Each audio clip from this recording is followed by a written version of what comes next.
દિવસ ખાસ છે। આ શૈક્ષણિક વર્ષનો ખાસ દિવસ જે દિવસે મારા વાલા વિદ્યાર્થીઓ ધોરણ 10 ના વિદ્યાર્થીઓ વિદાય લઈ રહ્યા છે। વિદાય એ અંત નથી, પણ એક નવા અધ્યાયની શરૂઆત છે।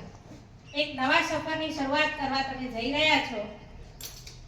માનીએ છીએ કે પ્રાઇમરી શિક્ષણથી લઈને આ હાઈસ્કૂલનું શિક્ષણ અહીં તમે પૂરું કર્યું। એક લાંબો વર્ષો તમે આ શાળામાં વિતાવ્યો।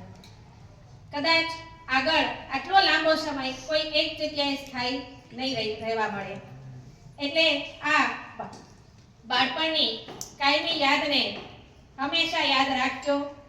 અમારા તરફથી તમને જે કંઈ પણ પ્રયત્નો કર્યા શીખવવા માટેના, જીવનના મૂલ્યો હોય કે ઈમાનદારીના પાઠ હોય કે અનુશાસન, શિસ્ત, એમાં પૂર્વ મિસ ખાસ આવે શિસ્ત માટે, વડવા માટે।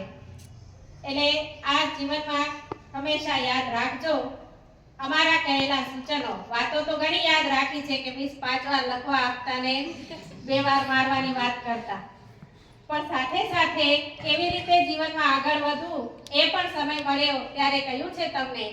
અને આશા રાખું કે આવી જ રીતે આગળ વધતા રહેજો, તમારા ભવિષ્યને સવારતા રહેજો અને ઈમાનદારીથી મહેનત કરતા રહેશો તો કોઈ પણ ક્ષેત્રમાં તમે સફળ જરૂર થશો, ચોક્કસ થશો।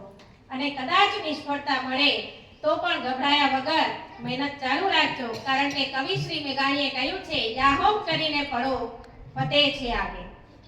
હિંમત કરીને આગળ વધશો તો જરૂર એક દિવસ સફળ થશો। અને લાખો નિરાશાઓમાં પણ એક અમર આશા છુપાયેલી છે, તેમ નિષ્ફળતા પછી પણ સફળતા તો અવશ્ય મળે છે। અનેક વૈજ્ઞાનિકોએ પ્રયોગો કર્યા, અનેક નિષ્ફળતાઓ મળી, ત્યારે એક સફળ પ્રયોગ રજૂ થયો છે। તેવી રીતે નિષ્ફળતાથી ગભરાયા વગર આગળ વધતા રહેજો। આ એક પરિણામ એ તમારા જીવનનું અંત નથી। કંઈ પણ પરિણામ આવે, જે પણ પરિણામ આવે એને સ્વીકારો અને એમાંથી રસ્તો શોધી અને આગળ વધતા રહેજો। બાકી વાત કરીએ તો સાથ તો એક દિવસ છૂટવાનો હતો, કારણ કે કાયમના કોઈ આપણે સંગાથી નથી। જીવનની સફર છે, મળવાનું છે, વિદાય લેવાની છે, છૂટા પડવાનું છે, કાયમ કોઈ સાથ આપતું નથી। અંતે એટલું જ કહીશ કે લાગણીઓના સમંદરને કિનારા નથી હોતા, લાગણીઓના સમંદરને કિનારા નથી હોતા। સાથ તો એક દિવસ છૂટવાનો જ હતો, કાયમના કોઈ સહારા નથી હોતા। અસ્તુ।